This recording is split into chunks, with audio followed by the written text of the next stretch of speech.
14장 무지 그 완고한 이름. 소망은 우연히 고개를 돌렸다가 멀찌감치 뒤처졌던 무지가 여전히 쫓아오는 걸 보았다. 그래서 얼른 길벗에게 알려주었다. 저기를 좀 보세요. 그 젊은 친구가 따라오고 있네요. 그렇군. 크리스천이 대꾸했다. 하지만 우리와 함께 갈 요량은 아닌 듯한걸? 소망이 덧붙였다. 그러게요. 계속 함께 걸었더라도 특별히 해로울 게 없었을 텐데 저러네요. 크리스천도 같은 생각이었다. 그렇고 말고 저 젊은이에게는 그러는 편이 오히려 더 나았을 거야. 하지만 10중 8구 본인은 그렇게 생각하지 않겠지. 그렇겠죠. 소망이 말을 받았다. 그래도 일단은 기다려보시죠. 두 순례자는 걸음을 멈췄다. 크리스천은 무지에게 외쳤다. 서두르게 젊은이 어째서 그렇게 뒤처져 꾸물거리나? 무지가 대답했다. 걷는 걸 즐기고 있어요. 개인적으로는 웬만큼 가까운 사이가 아니면 여럿이 함께 가는 것보다 혼자 여행하는 걸 훨씬 좋아한답니다. 크리스천은 소망을 돌아보며 소곤거렸다. 그것 보게 어울려 가는 데는 관심이 없을 거라고 했지? 그러고는 얼른 무지에게 얼굴을 돌리고 말했다. 이리 와서 함께 가세. 외로운 길을 가는 동안 이야기나 나누며 시간을 보내세. 그래 좀 어떤가? 하나님과 자네 사이에 달라진 건 없나? 무지는 심드렁했다. 그럭저럭 괜찮은 편입니다. 선한 생각과 계획이 쉴 새 없이 떠올라서 마음 한가득 차있다 보니 걷는 데 큰 힘이 되네요. 선한 생각과 계획이라 어디 한번 드러나 보세. 크리스천이 재촉했다. 하나님과 하늘나라를 생각했답니다. 그거야 마귀들이나 저주받은 영혼들도 다 하는 일이잖나. 크리스천이 꼬집었다. 하지만 저는 생각할 뿐만 아니라 간절히 원하기까지 합니다. 젊은이가 말을 이었다. 하늘나라에 갈 가능성이 전혀 없어 보이는 부류들 가운데도 그런 이가 수없이 많지. 그래서 게으른 사람은 아무리 바라는 것이 있어도 얻지 못한다고들 하지 않나? 저는 경우가 다르죠. 하나님과 하늘나라를 생각하고 바라는 데서 한 걸음 더 나아가 그걸 얻기 위해 가진 걸 모두 버리기까지 했거든요. 믿어지지 않는군. 크리스천은 도리지를 치며 말했다. 소유를 다 버린다는 건 아주 힘든 일일세. 흔히 생각하는 것보다 훨씬 어렵지. 주님과 천국을 위해 가진 걸 다 버렸다고 장담하는 까닭을 알고 싶네. 마음이 그렇게 말하고 있어요. 자네는 자기의 마음을 믿는 자는 미련한 자라는 지혜자의 이야기도 들어보지 못했나? 그건 악한 마음을 염두에 둔 말이지만 내 마음은 선하거든요. 하지만 그걸 어떻게 증명하지? 크리스천은 재빨리 물었다. 하늘나라를 바라보면 위로가 돼요. 무지도 굽히지 않았다. 자기를 속이고 있는지는 모르지. 희망이 위로를 주는 건 사실이지만 아무 근거 없이 바라기만 하는 경우도 왕왕 있으니까. 크리스천이 지적했다. 제 마음과 삶은 서로 어긋남이 없어요.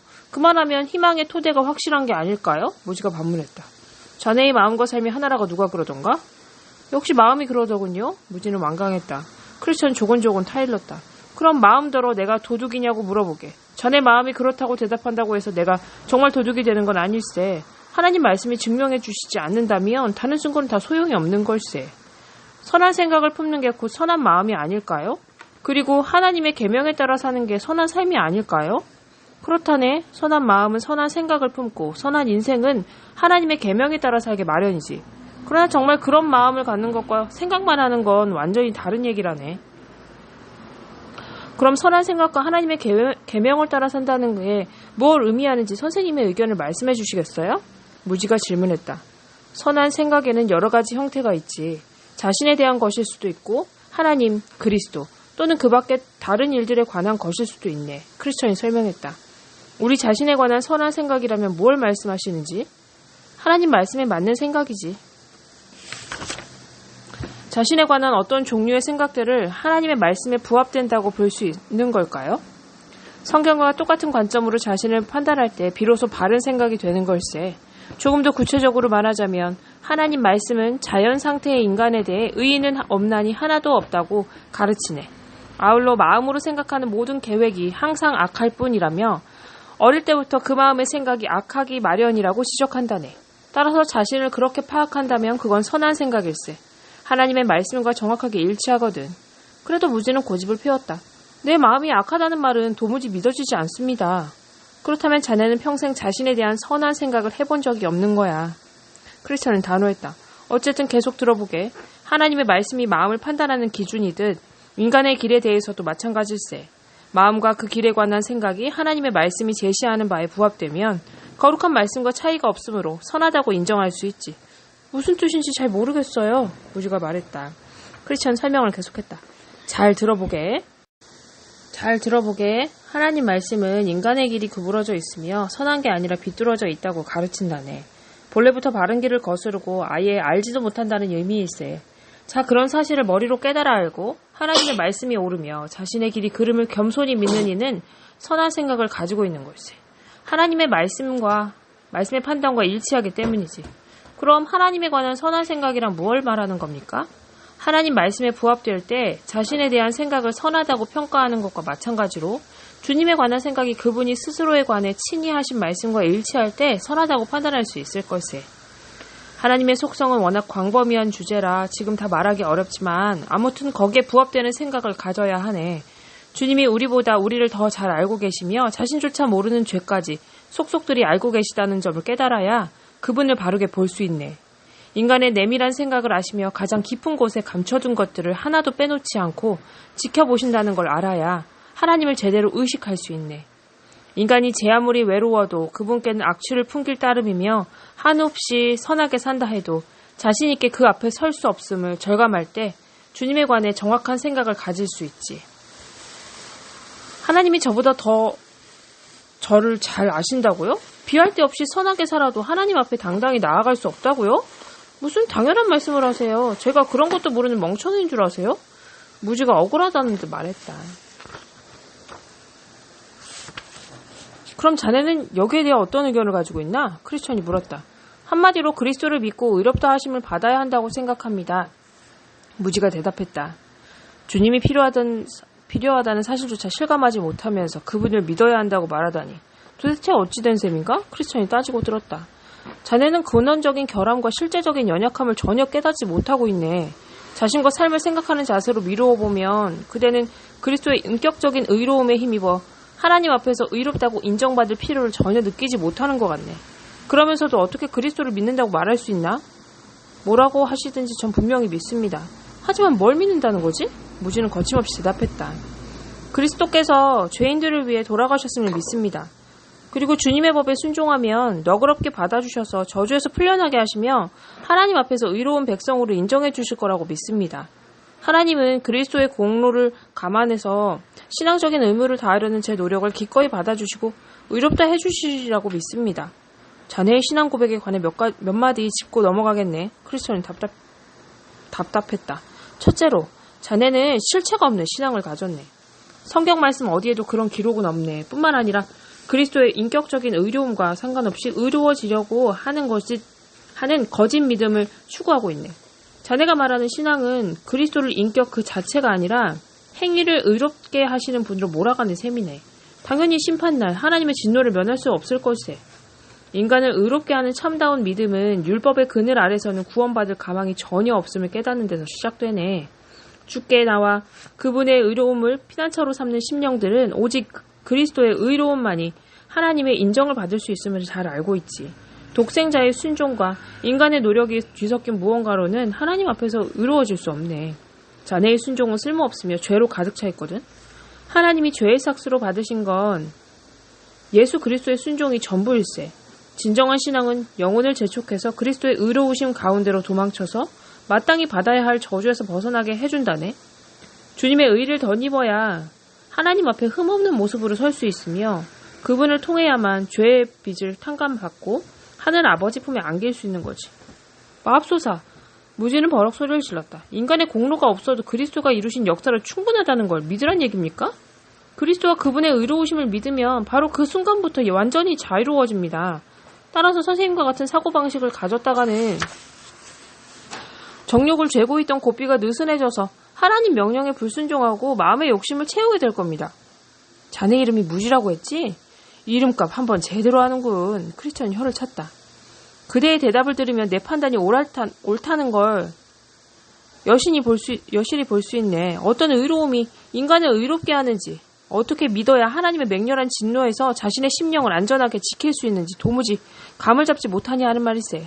그뿐이 아니야. 그리스도의 의로움에 힘입어 구원을 받는다는 신앙이 어떤 결과를 가져오는지 새까맣게 모르고 있어. 그런 믿음은 마음을 사로잡아 하나님께 굴복시켜서 그분의 이름과 말씀, 그분의 길과 백성들을 사랑하게 만들지. 영혼을 구원하는 믿음은 자네가 무식하게 상상하는 것처럼 마음껏 악을 저지를 수 있는 면허증이 아니야. 선한 일을 행하고 싶어하는 뜨거운 마음과 그럴 힘을 줄 따름이지. 그때 듣고만 있던 소망은 끼어들었다. 형제님, 저 친구에게 그리스도가 하늘에서 임하신 적이 있는지 한번 물어보세요. 어라? 그럼 선생님들은 계시 따위를 믿는단 말인가요? 무지는 기가 막히는 모양이었다. 개인적으로는 두 분을 비롯해서 비슷한 소리를 하고 다니는 이들은 하나같이 머리가 조금 이상해진 양반들이라고 생각해요. 소망은 아랑곳하지 않고 말했다. 맙소사, 그리스도는 하나님 안에 숨어 계셔서 육신의 힘으로는 도저히 파악할 수 없다네. 따라서 하늘 아버지가 아들을 보여주시지 않는 한 세상 누구도 구원하시는 은혜를 제대로 알 수가 없는 걸세. 두 분은 그렇게 믿으세요. 저는 제 식대로 믿겠습니다. 무지는 고집을 피웠다. 제 신앙 역시 선생님들의 믿음 못지않다고 생각합니다. 두 분처럼 괴상망측한 상념에 사로잡혀 있는 게 꼭 좋은 믿음은 아니니까요. 그러자 크리스천이 말했다. 간단히 한마디만 더 하겠네. 이건 그렇게 가볍게 이야기할 문제가 아닐세. 이미 내 친구가 똑부러지게 말했지만 나도 단언할 수 있어. 아버지가 알려주시지 않으면 아무도 예수 그리스도를 알 수 없네. 믿음도 매한가질세. 그리스도를 단단히 붙잡게 해주는 바르고 선한 믿음은 하나님의 넘치도록 위대하신 권능에서 비롯되는 법이거든. 정신을 바짝 차리고 자네의 사악함을 똑바로 보고 주 예수님께 달려가게나. 그분은 하나님의 의로움 그 자체일세. 예수님은 곧 하나님이시니까. 오직 그리스도의 의로움을 믿어야 저주에서 구원을 받을 수 있네. 선생님들은 너무 빨리 걸으시네요. 무지는 짐짓 투덜거렸다. 저는 도저히 못 따라가겠어요. 먼저들 가시죠. 쉬엄쉬엄 뒤따라가겠습니다. 두 순례자가 말했다. 여보게, 끝까지 어리석은 생각을 고집하려는가? 수없이 좋은 말로 권면하고 충고했건만 끝내 무시하려는가? 여전히 거부한다면 뭐잖아. 악이 그 힘을 발휘할 걸세. 선한 가르침에 귀를 기울여야 구원을 받을 수 있음을 잊지 말게. 조언을 무시하면 길을 잃어버릴 수밖에 없어.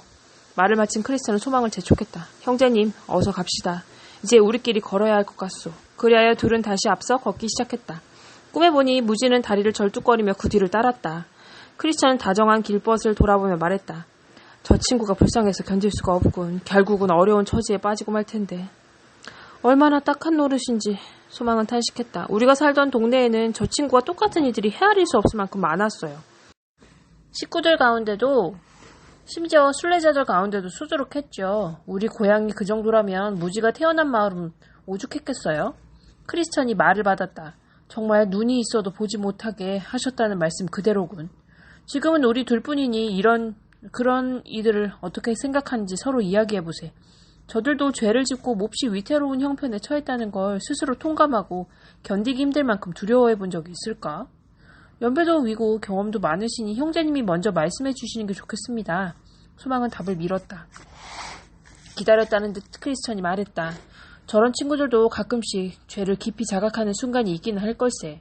하지만 태생적으로 무지해서 그런 자책이 유익하다는 걸 감지하지 못하는 거지. 그래서 뼈아픈 느낌들을 한사코 억누르고 평소 마음에 두고 있던 사고방식이 옳다고 자신을 설득한다고나 할까? 소망도 맞장구를 쳤다. 형제님 말씀이 옳은 것 같아요. 저런 이들에게는 두려움이 무척 유익해서 마음을 가다듬고 순례를 계속하도록 이끌어주죠. 바른 두려움이 유익한 선물이 될 수 있다는 데는 의심의 여지가 없지. 그래서 성경도 여호와를 경외하는 것이 지식의 근본이라고 가르치는 게 아닐까 싶네. 바른 두려움을 어떻게 설명할 수 있을까요? 크리스천은 설명했다. 세 가지를 보면 진실하고 올바른 두려움인지 알 수 있을 걸세. 첫 번째로 어디서 비롯된 두려움인가 하는 거야. 제대로 된 두려움은 죄를 자각하고 구원을 염원하게 하지. 둘째로 유익한 두려움은 심령을 구석으로 몰아서 그리스도를 단단히 붙잡고 구원을 간구하게 만든다네. 셋째로 그런 부류의 두려움을 품은 영혼은 하나님과 그분의 말씀, 그분의 길을 깊이 그리고 꾸준히 예배하게 하는 법일세. 딱딱하게 굳었던 중심이 부드럽게 풀어져서 주님의 말씀에서 좌로나 우로 치우치는 걸 끔찍하게 여기게 된다네. 하나님을 욕되게 한다든지 성령님을 슬프게 한다든지 원수들에게 주님을 헐뜯을 빌미를 주는 따위에 대단히 민감한 마음을 품게 되지. 100번 옳은 말씀입니다. 핵심을 정확히 짚어주셨어요. 이제 마법의 땅을 얼추 지나지 않았을까요? 왜? 얘기가 지루한가? 천만에요. 소망은 손사래를 쳤다. 그냥 여기가 어디쯤인지 알고 싶었을 뿐이에요. 앞으로 10리쯤 더 가야 한다네. 다시 하던 얘기로 돌아가자면 크리스천은 말을 이었다. 무지한 이들은 스스로 범한 죄를 분명히 깨닫는 데서 오는 두려움이 자신들에게 아주 유익하다는 걸 전혀 모르고 있네. 그래서 어떻게든 그 공포를 떨쳐버리려고 안달을 하는 걸세. 어떻게들 발버둥 친답니까? 소망이 물었다. 크리스천이 대답했다. 우선 하나님이 주시는 두려움까지도 마귀에게서 비롯된 공포감으로 여긴다네. 멸망으로 이끄는 감정이라고 생각하니 있는 힘껏 물리치려들 수밖에. 둘째로 그런 두려움이 신앙을 망친다고 믿지. 실제로는 망치고 자시고 할 믿음조차 없으면서 말일세. 그래서 그런 정서가 뿌리내리지 못하게 마음을 꽁꽁 걸어잠그는 거야. 셋째로 아무것도 두려워해서는 안 된다고 생각한다네. 속으로는 겁에 질려 있으면서도 겉으로는 짐짓 당당한 척 하는 거지. 마지막으로 두려움이 오랫동안 스스로 거룩하게 산 결과 얻게 됐다고 굳게 믿는 알량한 인성마저 앗아갈지 모른다고 걱정하는 걸세. 그래서 젖먹던 힘까지 짜내서 저항하는 거라네. 몇 가지는 알고 있었습니다. 더 선명하게 자신을 알기 전에는 내게도 그런 모습들이 있었거든요. 소망이 말했다. 이제 무질한 친구 얘기는 그만하고 다른 주제를 가지고 유익한 대화를 나눠보세. 크리스천이 제안했다. 좋습니다. 소망은 반색을 했다. 하지만 이번에도 형제님이 먼저 시작하시죠. 한 10년 전쯤부터 형제의 고향 근처에 살고 있던 잠시라는 일을 알고 있나? 크리스천이 물었다. 당시만 해도 신앙이 돈독하기로 명성이 높았던 인물일세. 아나마다요. 정직마을에서 3km 남짓 떨어진 타락 동네라는 데 살았어요. 원익씨라는 양반과 이웃 사이였죠? 맞네. 둘이 한 지붕 아래 살았지. 아무튼 한동안 잠시는 자신의 죄가 심각한 수준이며 그대로 있다가는 엄청난 대가를 치르게 된다는 걸 깨닫고 깊이 고민했었네. 형제님 말씀대로입니다. 소망이 말했다. 저는 그 양반 댁과 5km 남짓 떨어진 곳에 살았거든요. 마음이 괴로울 때마다 종종 찾아와서 한바탕 눈물바람을 하곤 했죠. 얼마나 불쌍하던지. 하지만 아주 가망이 없어 보이진 않았어요. 하긴 주여 주여 하는 자마다 구원을 받는 건 아니니까. 다시 크리스천이 입을 열었다. 한 번은 나더러 순례 여행을 떠나겠다고 하더군. 지금 우리처럼 말이야. 근데 차츰 자력구원이란 자와 가까워지더니 아주 딴 사람이 돼버렸다네. 놀라 자빠질 일이지. 일단 그 양반 얘기를 시작했으니까 어째서 잠시나마 그 비슷한 성향을 가진 이들이 돌연히 뒷걸음질을 치기 시작했는지 의견을 나눠보면 좋겠습니다. 소망이 말했다.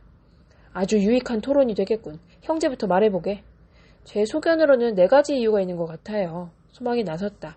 첫 번째 이유는 비록 양심은 깨어났지만 마음은 변하지 않았기 때문이죠. 그래서 죄책감에 쓰러지면 경건한 마음을 갖게 하는 움직임이 모두 멈춰버리고 자연스럽게 제 길로 흩어질 수밖에 없는 겁니다.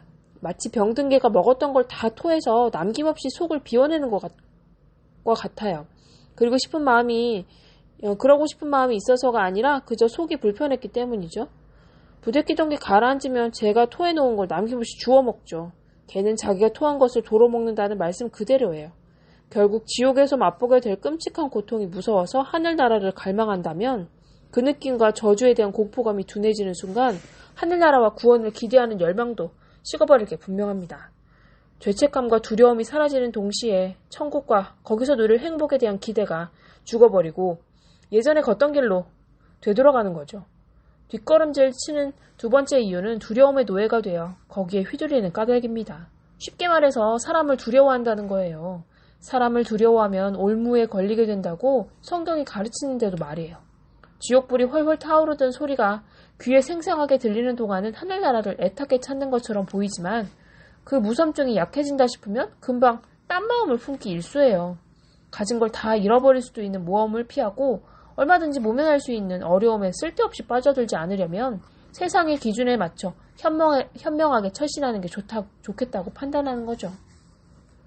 사람들이 성실한 순례자를 가만두지 않을 거라는 두려움에 쫓겨 세상으로 다시 끌려 들어간다는 말입니다. 다음 이유는 진실한 신앙을 가지는 걸 부끄러워하는 마음을 가진 탓에 돌뿌리에 걸려 비틀거리는 게 아닌가 싶습니다. 오만하고 방자하기 이를 데 없어서 참다운 믿음을 천하고 한심한 것쯤으로 치부하죠. 그래서 지옥과 임박한 진노를 겁내는 마음이 다소나마 가라앉으면 곧장 옛길로 돌아가고 맙니다. 마지막으로 스스로 비참한 처지에 떨어졌음을 자각할 때마다 마음에 떠오르는 죄책감과 공포감이 마냥 부담스럽고 괴로운 까닭입니다. 무서운 생각이 들면 얼른 그리스도께 달려가 보호해 주시길 요청하면 될 텐데 엉뚱하게 두려움을 피해보려고 안간힘을 쓰는 게 문제입니다. 심령의 참담한 상태나 하나님의 진노에 대한 의식이 옅어지기가 무섭게 장차 비슷한 감정이 밀어닥칠 때를 대비해 마음을 단단히 먹는 쪽을 선택한다는 얘기입니다. 크리스천이 말했다. 참으로 명쾌한 정리였네. 어떤 경우든 그 밑바닥에는 마음과 의지가 조금도 바뀌지 않았다는 단순한 사실이 깔려있지. 한마디로 진실한 회개가 없다는 말일세. 재판관 앞에 서서 덜덜 떨고 있는 죄인과도 같아. 겉보기에는 진심으로 뉘우치는 것 같지만 가장 깊숙한 곳에는 스스로 저지를 죄에 대한 회한보다 감옥에 대한 두려움이 더 크게 자리를 잡고 있거든. 그러니 풀려나자마자 다시 범죄를 저지를 수밖에. 정말로 마음을 고쳐먹었다면 당연히 악한 짓을 그만뒀을 걸세. 뒷걸음질 치는 이유를 제가 정리했으니 이번에는 저들이 어떻게 옛길로 돌아가는지 이야기해봅시다. 형제님이 말씀해 주시죠. 소망이 화제를 돌렸다. 그러지. 크리스천은 목소리를 가다듬었다. 우선 뒷걸음질 치는 이들은 하나님과 죽음, 닥쳐올 심판 따위를 아예 생각하지 않으려 한다네. 그러자니 은밀하게 기도를 드린다든지 정욕을 누른다든지 심령을 두루 살핀다든지 스스로 지은 죄를 괴로워한다든지 하는 따위의 개인적인 의무들을 점차 소홀히 하게 마련이고 아울러 건강하고 따뜻한 크리스천들과 어울리길 싫어하게 되지. 이처럼 아주 사적인 저항을 계속하다 마침내 강단에서 선포하는 하나님 말씀을 듣는다든지 성경을 읽는다든지 다른 그리스도인들과 함께 모인다든지 하는 공적인 의무에도 냉담해질 걸세.